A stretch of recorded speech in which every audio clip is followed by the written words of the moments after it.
আম গাছে জাম ধরতে পারে ধরে না, অমাবস্যার রাতে চাঁদ উঠতে পারে উঠে না, সুঁয়ের ছিদ্র দিয়ে লাঙ্গলের ফল ঢুকতে পারে ঢোকে না, সুঁয়ের ছিদ্র দিয়ে লাঙ্গলের ফল ঢুকে যেতে পারে। আম গাছে জাম ধরে যেতে পারে, অমাবস্যার রাতে চাঁদ উঠে যেতে পারে, এগুলো ঘটে যেতে পারে। আমি যে কথা বলবো সেই কথাতে সন্দেহ আছে বলে কিয়ামত পর্যন্ত চেষ্টা করলে সরিষা ঢোকানো যাবে না। যা বলছি তাই থাকবে ইনশাআল্লাহ। কেউ যদি কারো প্রতি ৮০ লাঠি পিটাতে হবে, পরকালে তার জাহান্নাম হতে পারে, জান্নাত হতে পারে। মানুষ যদি চুরি করে তাহলে তার হাত কেটে নেওয়া হবে, পরকালে তার জাহান্নাম হতে পারে, জান্নাত হতে পারে। তিনি বলেন, মানুষ যদি অবিবাহিত অবস্থায় জেনায় লিপ্ত হয় তাহলে তাকে ১০০ লাঠি পিটিয়ে এলাকা থেকে ১ বছরের জন্য তাড়িয়ে দিতে হবে। তিনি বলেন, পুরুষ নারী যদি বিবাহের পরে অবৈধ সম্পর্কে লিপ্ত হয় তাহলে তাকে ইট ঢিল পাথর দিয়ে মেরে ফেলতে হবে, তার দুনিয়াতে বেঁচে থাকার কোনো সুযোগ নেই। আমি আজ থেকে নিয়ে ১৮ বছর আগে বলেছি সাদ্দামের কাহিনী মিথ্যে। এখন পর্যন্ত আমাকে কেউ বলেনি আব্দুর রাজ্জাক সাহেব সাদ্দামের কাহিনী সত্য। মকসুদুল মুমিন বইয়ের একটা হেডলাইনটা হচ্ছে অবিবাহিত ছেলে মেয়ের পড়া নিষেধ, যেই দেখে সেই পড়তে চাই। আছেই বাকি কি বা আছে এখানে? সন্তান ভ্যাংচা হয়, সফরের পূর্বে স্ত্রী মিলন ঘটলে ছেলে টেরা হয়, চন্দ্রগ্রহণে সূর্যগ্রহণে স্ত্রী মিলন হলে ছেলে কানা হয়। এইভাবে কথাগুলি লেখা আছে। মহান আল্লাহ বলেন, নিসাউকুম হারসুল লাকুম ফাতু হারসাকুম আন্না শি'তুম। পৃথিবীর মানুষ, তোমাদের স্ত্রী তোমাদের জমি, তোমরা তোমাদের স্ত্রীর নিকটে আসো তোমাদের ইচ্ছা মতো, সকালেই কি, বিকালেই কি, দুপুরেই কি, ভরা পেটেই কি, সফরের পূর্বেই কি, সূর্যগ্রহণ লাগলেই কি, আর চন্দ্রগ্রহণ লাগলেই কি। আমি আল্লাহ বলছি তোমাদের স্ত্রীর কাছে আসো তোমাদের ইচ্ছা মতো। অসম্ভব, এ কথা মিথ্যে। কিয়ামত পর্যন্ত সময় থাকলো। শুনুন, আপনাকে সতর্ক সাবধান করতে চাই সূচনাতেই। এদেশের মাটিতে ধর্মের নামে মিথ্যা কথা আছে, এটা আপনাকে মেনে নিতে হবে। তারপরে আপনি আগে বাড়েন, আপনি হক পাবেন ইনশাআল্লাহ। আপনি ধৈর্য ধারণ করুন, গরম হবেন না। গরমের ফল ভালো নয়। আমি যা বলছি এ নিয়ে এত তাড়াতাড়ি সিদ্ধান্ত নিয়েন না। আগে ২-৩ মাস তদন্ত করেন কথা সত্য না মিথ্যা, তারপরে আগে বাড়বেন। আল্লাহ বলছেন, তদন্ত ছাড়া কথা বললে অপমান হতেই হবে। এই ছেলে, কষ্ট হলে অপেক্ষা করো। ৩টা বাক্য: ১, আল্লাহকে মান্য করো; ২, রাসূলের আনুগত্য করো; ৩, তোমাদের আমল বাতিল করো না। আগের 2টা বাক্যের সাথে ৩ নম্বর বাক্যের কোনো মিল বুঝতে পারলাম না। ঠিক কথাটা যদি এরকম হতো তাহলে তো খুব ভালো লাগতো। আল্লাহকে মান্য করো, রাসূলের আনুগত্য করো, তাহলে জান্নাত পাবা। ভালো লাগছে না? বেশ তো ভালো লাগছে। কিন্তু আল্লাহ তো এইভাবে বললেন না। আবার দেখেন তো আল্লাহ কিভাবে বলছেন, আল্লাহকে মান্য করো, তোমাদের আমল বাতিল করো না। ৩ নম্বর বাক্যের সাথে আগের 2টি বাক্যের কোনো মিল বুঝতে পারলাম না। সম্মানিত মুরব্বী, আবার দেখুন তো এইদিকে, আল্লাহকে মান্য করো, রাসূলের আনুগত্য করো, তোমাদের আমল বাতিল করো না। আগের 2 বাক্যের সাথে শেষের বাক্যের কোনো মিল বোঝা গেল না। ঠিক মিল হতো এইভাবে, আল্লাহকে মান্য করো, রাসূলের আনুগত্য করো, তাহলে জান্নাত পাবা। ভালো মিল হচ্ছে না? কিন্তু এইভাবে আল্লাহ বলেননি। শুনুন,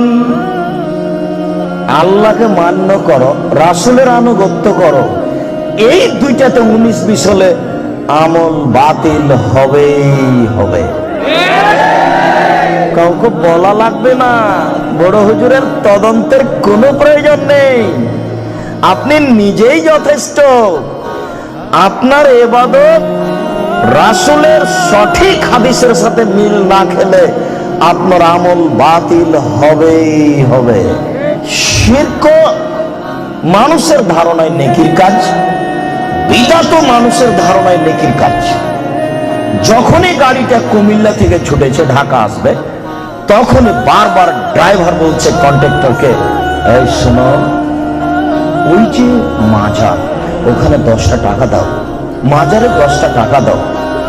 ড্রাইভারের মাথায় কাজ করছে যে মাজারে 10টা টাকা দিলে আমার গাড়ি অ্যাক্সিডেন্ট হবে না, যে মাজারে যে ব্যক্তি শুয়ে আছে ওই ব্যক্তি আমার গাড়িতে অ্যাক্সিডেন্ট হতে দেবে না। আর আমি বলছি 2013 সালের হজ সফরে ঢাকা হাজি ক্যাম্পে ঢুকতেই দেখি একজন লম্বা উঁচু জোয়ান মানুষ, টুপি মাথায় দিয়ে আছে, চেয়ারে বসে আছে।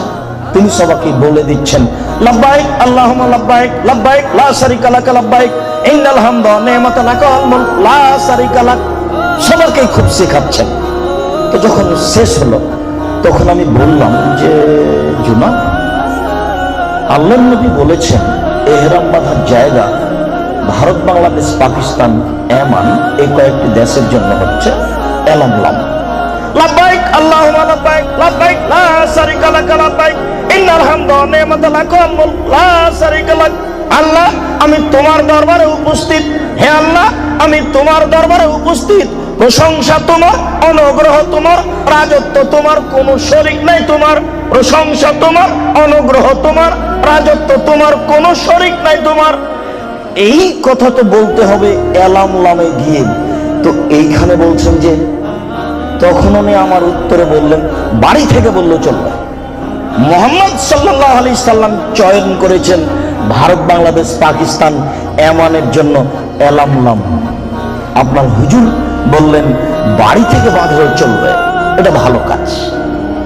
শুনুন, যদি কথা রাসূলের সাথে মিল না খাই আমল বাতিল হবেই হবে,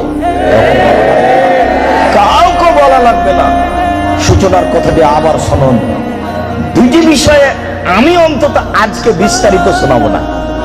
কেন? আপনার সাথে যে আমার কতটুকু ভালোবাসা তা আমি জানি না। এই জন্য আপনাকে খালি এইটুকু বলে গেলাম, আল্লাহকে মানতে করো, তোমাদের আমল বাতিল করো না। এই তথ্য আপনাকে বের করতেই হবে। মাছ দিয়ে ভাত খেলে কাঁটা ফেলে খান, মানে বুদ্ধি আছে। ধর্ম এমনিতেই মানবেন। এই দেশের মাটিতে প্রায় 3 লক্ষ মানুষের বানানো হাদিস আছে। আমার বাসায় আছে 10,000। টাকার গায়ে লেখা আছে, চাহিদা মাত্র ইহার বাহককে দিতে বাধ্য থাকিবে। আমি আব্দুর রাজ্জাক 10,000 জাল জয়ীফ হাদিস দিতে বাধ্য থাকিব চাহিদা মাত্র। লক্ষ লক্ষ মিথ্যে তাফসীর আছে। তার সূচনা স্বরূপ একটা বই আপনার হাতে দিয়েছি, বইটার নাম হলো তাফসীর কি মিথ্যা হতে পারে। ওই বইয়ে যা তাফসীর আছে সবই মিথ্যাই, একটা তাফসীরও সত্য নেই।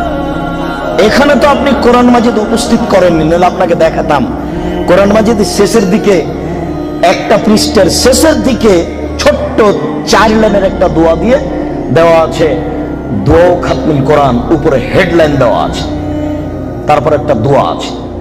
তার পরের পৃষ্ঠায় একবারে পুরো 1 পৃষ্ঠা দোয়া দেওয়া আছে, দোয়া খাতমুল কোরআন, কোরআন তেলাওয়াতের শেষের দোয়া। 1 পৃষ্ঠার একটা বাক্য আল্লাহ রাসূলের নয়, মানুষের বানানো। আপনার সূচনার কথাটি মনে রাখবেন। আজকে বক্তব্য এই পর্যন্ত শেষ হলে যথেষ্ট, আর লাগবে না।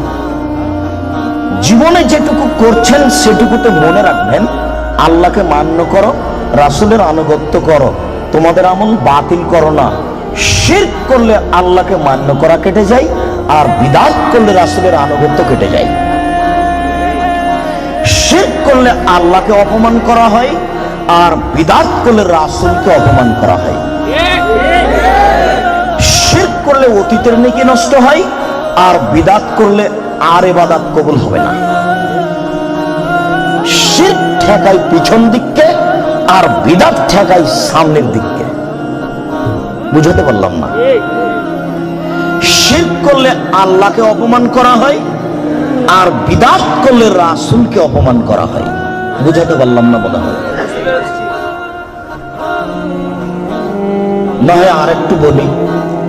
আমরা কথা বলছি তো, আমার চাচি, আমরা কথা বলছি তো আমার চাচি বলছে, এই তোরা ঠিক বলছিস, ঠিক বলছিস। ও একটা প্রাণী, আমি কথা বলছি, ও ঠিক বললাম, ঠিকটির কথাই। এটা হতে পারে কি করে? আমরা জানি যমজ সন্তান দিতে পারে কে? আমার চাচি বলছেন যে যমজ সন্তান দিতে পারে কলা, এরই নাম শিব। এই ছেলে, তুমি হাসবা না কোনো কথাই, আর আমার কথার এভাবে সাড়া দেবা না। ঠিক এই সেই এগুলো আমি চাইনি। প্রত্যেকটা কথা ধরে রাখতে হবে তোমাকে। তুমি দাঁড়িয়ে থাকো, পাখি যেন মনে করে তুমি পাথর, নড়াচড়া করবে না। এক একটা বাক্যের মূল্য 1 কোটি টাকা, এটা মনে করতে হবে। তাছাড়া তুমি এই কষ্ট করে দাঁড়িয়ে থাকতে পারবে না। আবারও বলছি, আমি ওইরকম কোনো তাফসির মাহফিলে আসেনি যে আপনি বাদাম খাবেন আর ঘুরবেন আর আমি কথা বলবো। এই ছেলে, তোমার বাপকে বলি, ওই যে দোকানে বসে আড্ডা পিটছে যে ছেলেটা, ওটা তোমার ভাই। তোমার বাপকে বলে দিও, আব্বু তাহাজ্জুদ পড়ে জান্নাত কিনে নেন। অসম্ভব, তোমার বাপ তাহাজ্জুদ পড়ে জান্নাত পাবে না। বল সিদ্ধান্ত, তোমার বাপ তাহাজ্জুদ পড়ে জান্নাত পাবে না। তোমার ভাই দোকানে বসে আড্ডা পিটে, আর তোমার বাপ তাহাজ্জুদ পড়ে। ধর্মকে পাগল পেয়েছ? অসম্ভব, সিদ্ধান্ত পরিবর্তন করতে বলো তোমার বাপকে। মুহাম্মদ সাল্লাল্লাহু আলাইহি ওয়াসাল্লাম বলেছেন, 3 শ্রেণীর মানুষ জান্নাতে যাবে না, তার মধ্যে তোমার বাপ আছে। 3 শ্রেণীর মানুষ জান্নাতে যাবে না, আমি অনুবাদক।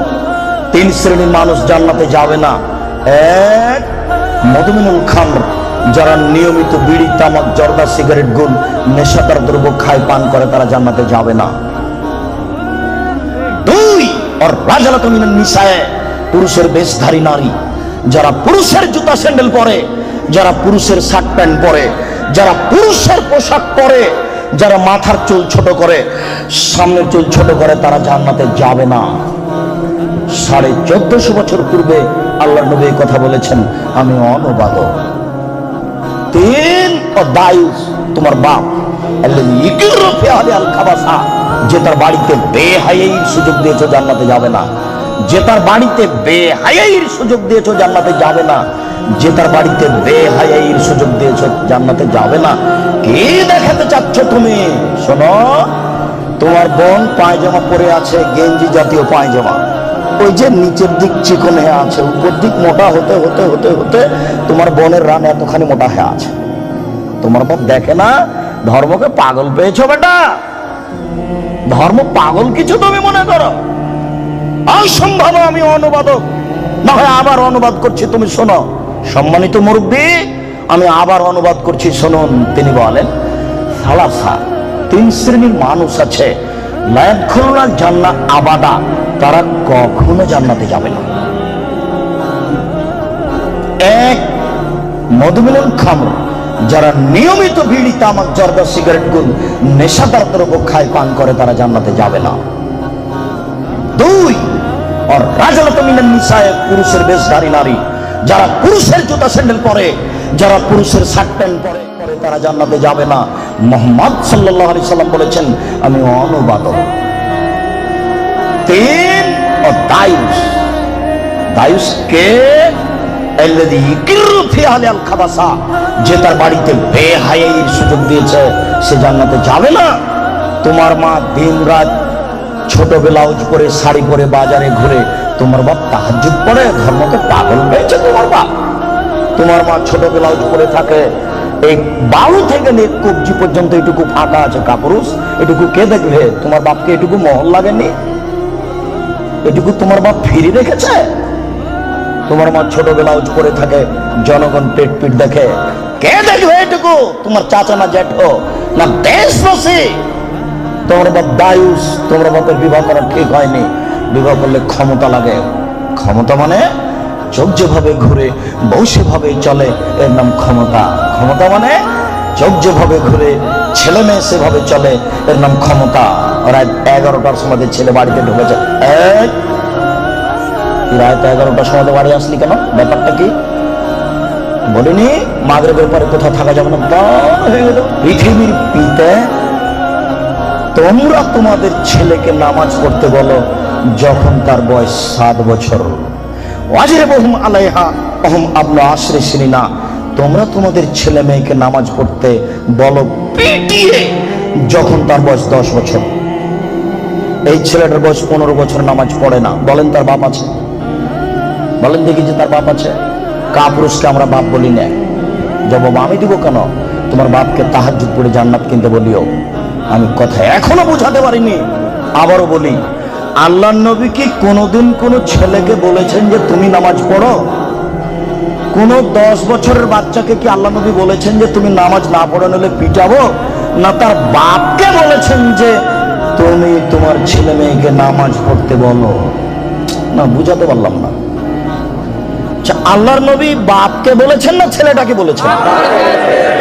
এবার ছেলে তুমি বলো, আমার বাপ তাহাজ্জুদ পড়ে জান্নাতে যাবে, আমার ছোট ভাই বাজারে ঘুরবে, আমার বোন নগ্ন পোশাক পরে কলেজে যাবে, আমার বাপ তাহাজ্জুদ পড়ে জান্নাত কিনে নিবে।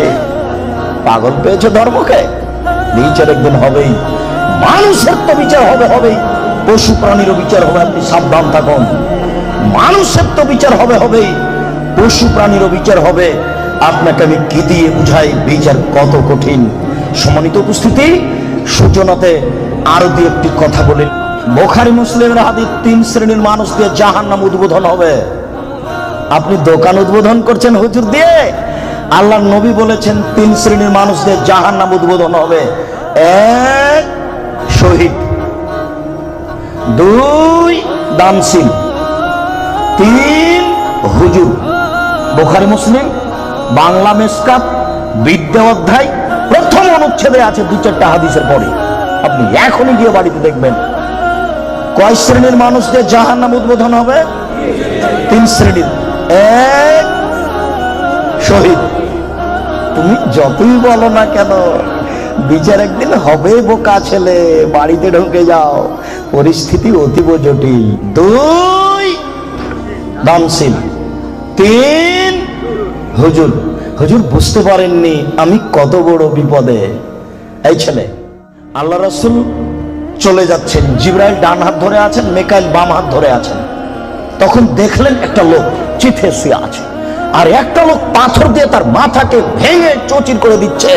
পাথর যখন মাথার উপরে মারছে, মাথা ফেটে চৌচির, পাথর ছিটকে দূরে চলে যাচ্ছে। আবার পাথর নিয়ে সে আবার মারে। বলো তো ইনি কে? হুজুর, যার মাথা পাথর দিয়ে ফাটিয়ে দেওয়া হচ্ছে ইনি হুজুর।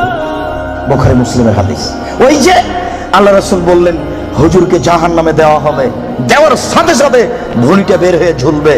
তখন হুজুর ভুঁড়ি নিয়ে ঘুরতে থাকবে। গরুর পায়ে ধান মারার সময় গরু যেমন ঘুরে। আপনারা তো শহরের মানুষ, এই কথা বুঝবেন কিনা? আচ্ছা, আপনারা জীবনে কোনোদিন গরুর পায়ে ধান মারা দেখেছেন? তো গরু যেমন ঘুরে, হুজুর তেমন ঘুরবেন, ভুঁড়িটা ঝুলতে থাকবে জাহান্নামে। তখন জাহান্নামীরা এসে বলবে, মালা হুজুর ব্যাপারটা কি? আপনি কেন এখানে? আনতা তামরুন বিল মারুফ ওয়া তানহা আনিল মুনকার। আপনি তো আমাদেরকে ভালো কথা বলছিলেন, মন্দ থেকে নিষেধ করছিলেন। হুজুর তখন বলবে, কি করি, আমি ভালো বলেছি, ভালো করিনি যে। বুখারী মুসলিম। আল্লাহ নবী বলছেন যে আমাকে ওপরে নিয়ে যাচ্ছেন জিবরাইল। দেখলাম অনেক মানুষ তাদের ঠোঁট এবং জিহ্বাকে আগুনের কেঁচি দিয়ে কেটে দেওয়া হচ্ছে। আচ্ছা, কেঁচি বুঝেন কি আপনারা? কেঁচি, কাঁচি, এটা আগুনের। জিহ্বা এবং ঠোঁটকে কেটে দেওয়া হচ্ছে বহু মানুষ। আমি বললাম, জিবরাইল মান হাওলা, ব্যাপারটা কি? এরা কারা? কাদের ঠোঁট এবং জিহ্বা কেটে দেওয়া হচ্ছে? জিবরাইল উত্তরে বলেন, হাওলাই খুতবা মিন উম্মতিক, এরা হচ্ছে আপনার উম্মতের বক্তা, যারা বক্তৃতা করে বেড়াতো, আমি অনুবাদক। হুজুর যে কত বড় বিপদে তা হুজুর জানেন না, উনি ভাবতেও চান না আমি কত বড় বিপদে। হুজুর ধর্মকে এভাবে প্রচার করিয়েন না, বিচার একদিন হবেই। এই ছেলে, তোমার বাপকে নিয়ে কথা এসেছে, তোমার বাপের বিবাহ করা ঠিক হয়নি, বিবাহ করলে ক্ষমতা লাগে। শোনো, আমার কথাকে তুমি মূল্যায়ন করার চেষ্টা করো। আমি তোমাকে পরামর্শ দিয়েছি, তোমার বাপের জমিদারি আছে, বড় ব্যবসা করো। টাকা কম আছে, কলা বিক্রি করে খাও। তার চেয়ে টাকা কম আছে, চকলেট বিক্রি করে খাও। যদি চকলেট বিক্রি করে খাওয়ার টাকা না থাকে, তাহলে মানুষের বাড়িতে কাজ করে খাও। যদি মানুষের বাড়িতে দোকানপাটে কাজ করে খেতে না পারো, তাহলে ভিক্ষা করে খাও। ভিক্ষা করার টাকা দিয়ে চাউল কিনে ভাত খেয়ে ইবাদত কবুল হবে। শোনো, আমি ভিক্ষা করতে বলিনি, এটা শেষ শেষ স্তর। ভিক্ষা করা টাকা দিয়ে হবে, শোনো, ভিক্ষা করা টাকা দিয়ে চাউল কিনে ভাত খেয়ে ইবাদত কবুল হবে, যৌতুকের টাকা দিয়ে চাউল কিনে ভাত খেয়ে ইবাদত কবুল হবে না। নাপিতকে ঘর ভাড়া দিয়েছ, ওই টাকা দিয়ে চাউল কিনে ভাত খেয়ে ইবাদত হবে না। নাপিত দাড়ি চাচে। এদেশের কোন ব্যাংকে চাকরি করে সেই টাকা দিয়ে চাউল কিনে ভাত খেয়ে ইবাদত কবুল হবে না। তুমি ধর্মকে পাগল মনে করো না কিছু। শোনো, কোন এনজিওতে চাকরি করে সেই টাকা দিয়ে চাউল কিনে ভাত খেয়ে ইবাদত কবুল হবে না।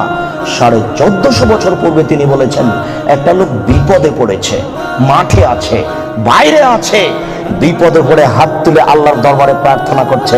মাতানো হারাম, তার খাদ্য আছে হারাম, মালবাসও হারাম, তার পোশাক আছে হারাম, মাশরাবু হারাম, তার পানি আছে হারাম, গসিয়া বিল হারামে, তার জীবিকা নির্বাহ হারাম।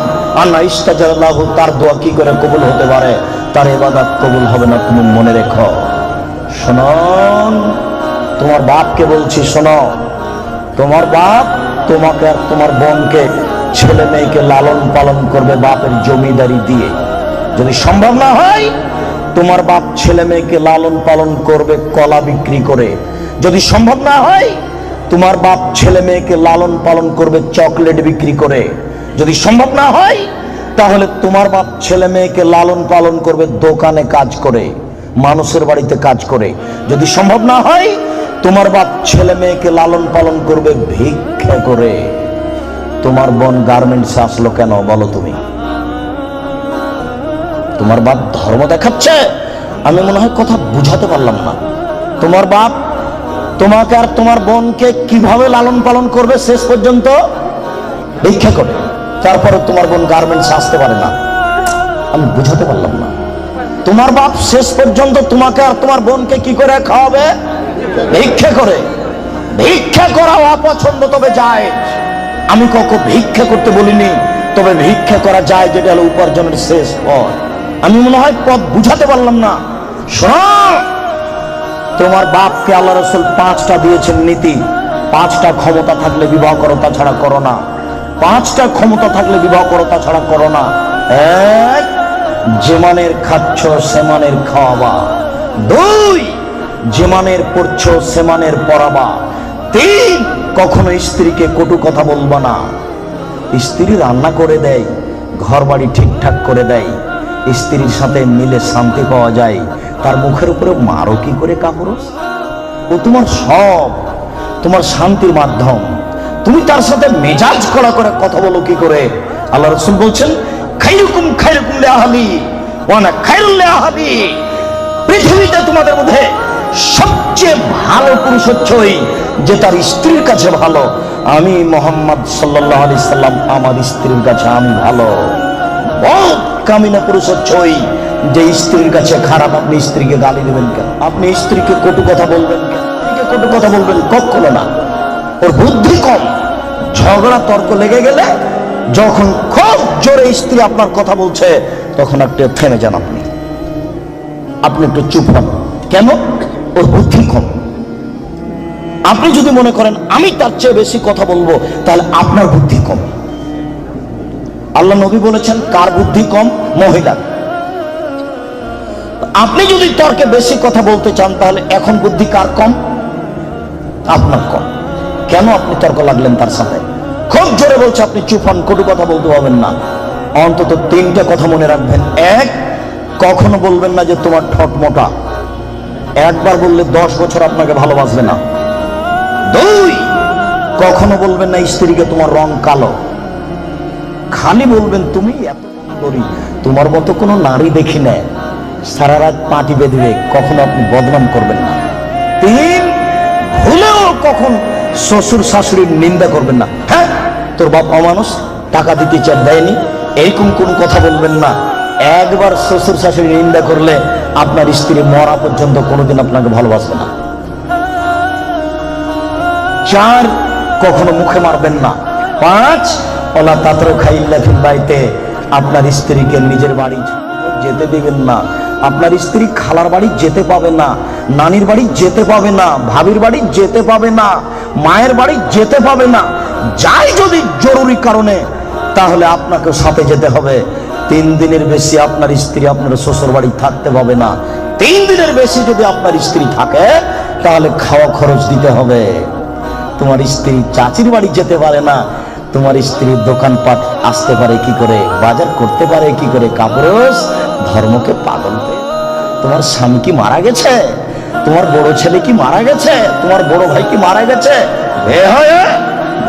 সর্বা মহিলা তুমি জাতিকে পাপী করে, তোমার অঙ্গ প্রত্যঙ্গ জাতিকে দেখিয়ে জাতিকে জাহান্নামের দিকে ঠেলে দিয়ে তুমি নিজেকে শিক্ষিত মনে করো না। ভুল হিসাব তোমার বিদ্যাকে কবর দিতে এসেছে, তুমি মনে রেখো। তোমার মুখ দেখলে পাপ হয়, তোমার হাত দেখলে পাপ হয়, তোমার পা দেখলে পাপ হয়, তোমার শরীর দেখলে পাপ হয়, তোমার চুল দেখলে পাপ হয়, তোমার গোটা দেহটাই হচ্ছে অন্যের জন্য পাপের বস্তু। এই ছেলে, তোমার বাপ তোমার বোনকে দিয়ে জাতিকে পাপী করে তোমার বাপ যেন তাহাজ্জুদ পড়ে জান্নাত কিনতে না চায়, বলে গেলাম তোমাকে।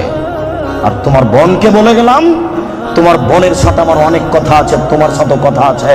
তুমি এক পায়ে হলে দাঁড়িয়ে থাকো, একটা বাক্যকে তুমি মনে করবে 1 কোটি টাকা মূল্য, তাহলে তুমি আজকে কথা মূল্যায়ন করতে পারবে। তোমার বোন জাতিকে পাপী করে নিজেকে যেন শিক্ষিতা মনে না করে।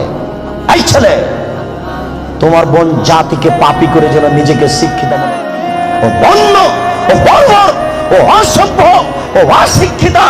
তোমার বোনকে যদি আমি বন্য অশিক্ষিতা প্রমাণ করতে না পারি, আমি জাতির সামনে বক্তব্য দেব না। তোমাকে বক্তব্যের সূচনাতে আর একটা কথা বলে যাচ্ছি, শোনো। আবু হুরায়রা রাদিয়াল্লাহু তাআলা আনহু বলেন, সিনফানে মিন উম্মতি ফিন্নার, আমার উম্মতের 2 শ্রেণীর মানুষ জাহান্নামে যাবে, লা মারাহুমা, আমি তাদের দেখিনি। আবার শোনো সম্মানিত মুরব্বী, একটু দেখুন, আল্লাহ নবী বলছেন আমার 2 শ্রেণীর মানুষ জাহান্নামে যাবে, আমি তাদের দেখিনি। আমার উম্মতের 2 শ্রেণীর মানুষ জাহান্নামে যাবে, আমি তাদের দেখিনি। আমার উম্মতের 2 শ্রেণীর মানুষ জাহান্নামে যাবে, আমি তাদের দেখিনি।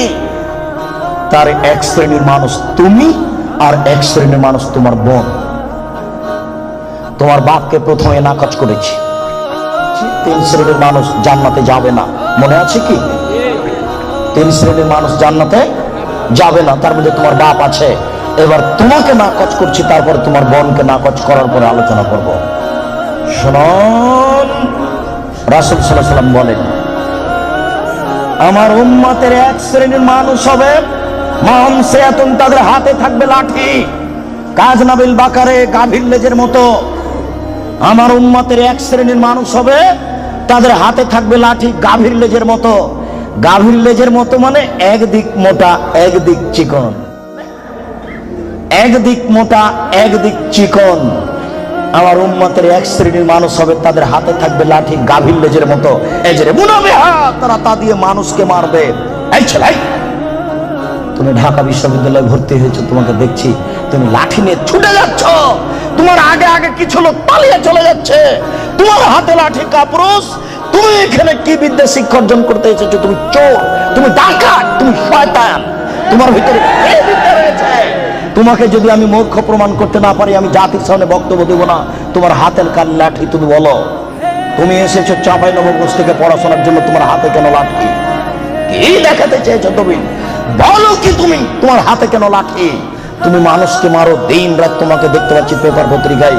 শোনো, মুহাম্মদ সাল্লাল্লাহু আলাইহি ওয়াসাল্লাম বলেছেন তুমি জাহান্নামী মুসলিম। মুসলিম মানে আম গাছে জাম ধরতে পারে, ধরে না, অমাবস্যার রাতে চাঁদ উঠতে পারে, উঠে না, শুঁয়ের ছিদ্র দিয়ে লাঙ্গলের ফাল ঢুকতে পারে, ঢোকে না, শুঁয়ের ছিদ্র আম গাছে জাম ধরে যেতে পারে, অমাবস্যার রাতে চাঁদ উঠে যেতে পারে, এগুলো ঘটে যেতে পারে। যেই কথা বলছি সেই কথাতে সন্দেহ আছে বলে কিয়ামত পর্যন্ত চেষ্টা করলে সরিষা ঢোকানো যাবে না। যা বলছি তাই থাকবে, তার নাম মুসলিম। তোমার হাতে কেন লাঠি? তুমি জাহান্নামী। এই কথা মুহাম্মদ সাল্লাল্লাহু আলাইহি ওয়াসাল্লাম 1450 বছর পূর্বে বলেছেন। তোমার কথা শেষ করলাম, এবার তোমার বোন। দেখো, আমি অনুবাদক, দেখো তো, মনে হচ্ছে যে তোমাকে আর তোমার বোনকে আর তোমার মাকে দেখে দেখে আল্লাহ নবী বলছেন, অথচ আল্লাহ নবী বলছেন যে ওরা জাহান্নামী, ওদের আমি দেখিনি। ওরা জাহান্নামী, ওদের আমি দেখিনি। ওরা জাহান্নামী, ওদের আমি দেখিনি। 2 নিসাউন, মহিলা, কাশে এতন, কাপড় পরে থাকবে, আর এতন উলঙ্গ। দেখো তো তোমার বোনের সাথে মিল খাই কিনা। আমি আবার অনুবাদ করি, নিসাউন মহিলা, কাশে এতুন কাপড় পরে থাকে, আর এতুন উলঙ্গ, কাপড় পরে উলঙ্গ হয়, এ কথা মোহাম্মদ সাল্লাল্লাহু আলাইহি ওয়াসাল্লাম বলছেন। তুমি এখন বুঝো সেটা কেমন। তুমি দেখতে পাও না, একটু আগে সূচনাতে বললাম তোমার বোনের গেঞ্জি জাতীয় পায়জামাটা তুমি দেখো না, তোমার বাপ দেখে না। বাপ বেটা কি লজ্জা বেঁচে খেয়েছ? তোমার বোন কি লজ্জা বেঁচে খেয়েছে? শোনো, তাহাজ্জুদের নাম ঈমান নয়। শোনো, হজের নাম ঈমান নয়, লজ্জার নাম ঈমান। আল্লাহ রাসূল বলছেন, আল হায়া মিনাল ঈমান ওয়াল ঈমান ফিল জান্নাহ। লজ্জাই হচ্ছে ঈমান, ঈমানই হচ্ছে জান্নাত। লজ্জাই হচ্ছে ঈমান, ঈমানই হচ্ছে জান্নাত। লজ্জাই হচ্ছে ঈমান, ঈমানই হচ্ছে জান্নাত। লজ্জা নেই যার, ঈমান নেই তার। লজ্জা নেই যার, ঈমান নেই তার। ঈমান নেই যার, জান্নাত নেই তার। ঈমান নেই যার, জান্নাত নেই তার। ঈমান নেই যার, জান্নাত নেই তার। লজ্জা নেই যার, ঈমান নেই তার। আমি অনুবাদক। 1450 বছর পূর্বে মোহাম্মদ সাল্লাল্লাহু আলাইহি ওয়াসাল্লাম কথা বলেছেন, এই ছেলে তুমি তো তাফসীর মাহফিল দিনরাত শুনে শুনে, আর ওই কণ্ঠ শুনে কি যে বলছে হুজুর, খালি বলে চলে যাচ্ছে কণ্ঠ শুনে, কেউ কিছু বুঝতে পারি না। 3 ঘন্টা তাফসীর করার পর এই আয়াতের তাফসীর করতে আরো 2 দিন লাগবে। তারপরে বাড়ি যাওয়ার সময় সবাই বলছে বাপের বেটা আছে, বলতে পারে। বললো কি? বললো জি, সেই তো কি যে বললো। আমি কিন্তু রাজশাহী চাঁপাইনবাবগঞ্জের মানুষ, আমার দন্তেশ্বর তালে বসা, তালে বসা, তালে বসা। কাজে আপনি খুব ভদ্রতা বজায় রেখে একটু 19-20 হলেও আপনি বুঝার চেষ্টা করবেন। তবে আমি প্রাণপণে চেষ্টা করছি আপনাকে বুঝানোর জন্য। আমি আপনার কিছু না কিছু উপকার করবই করবো ইনশাআল্লাহ। আপনি খালি একটু ধৈর্য ধারণ করুন। ইচ্ছা করলেই সময় বের করা যায় না। 5 মাস থেকে কত ঠেলা ঠেলি, এই দিনের উপরে যে কত আঘাত আসলো, তারপরেও চলে এসেছিল। তার মানে এটা তাকদীর। একটু মূল্যায়ন করেন, কাজ তো আপনার অনেক আছে। এই ছেলে, ওই যে 5 তলা বাড়িতে, ওই যে ওরা স্বামী স্ত্রী এখন পতিতালয়ের মেয়েকে নিয়ে বসে আছে টিভিতে, তো তুমি আর আমি ঠেকাতে পারছি কি? ঠেকানোর আছে। তুমিও যাও, যে বসে থাকো, কিছু করার নেই। এসেছ, একটু ধৈর্য ধারণ করো। গল্প করবো না, নড়াচড়া করবো না, দোকান বন্ধ করো। ইচ্ছা করলে সময় বের করা যায় না। একটু ধৈর্য ধারণ করো, জীবনে কিছু করার চেষ্টা করো। তুমি মানুষ, বিচারের মাঠে পশুর বিচার হবে না। আব্দুর রাজ্জাক সাহেব বলেছেন, মানুষের তো বিচার হবে হবে, পশু প্রাণীরও বিচার হবে। পশু প্রাণীর বিচার মানে ওখানেই শেষ। একটা সিংওয়ালা ছাগল যদি একটা অসিংওয়ালা ছাগলকে গুতা মেরে থাকে, তা আল্লাহ রাসূল বলছেন, আল্লাহ তাআলা সেই ছাগল তোমার সিং দিয়ে দিয়েছি, তুমি এখন গুতা মেরে না। তারপরে বিচার শেষ। তার জাহান্নাম জান্নাত নেই। মানুষের জাহান্নাম জান্নাত আছে।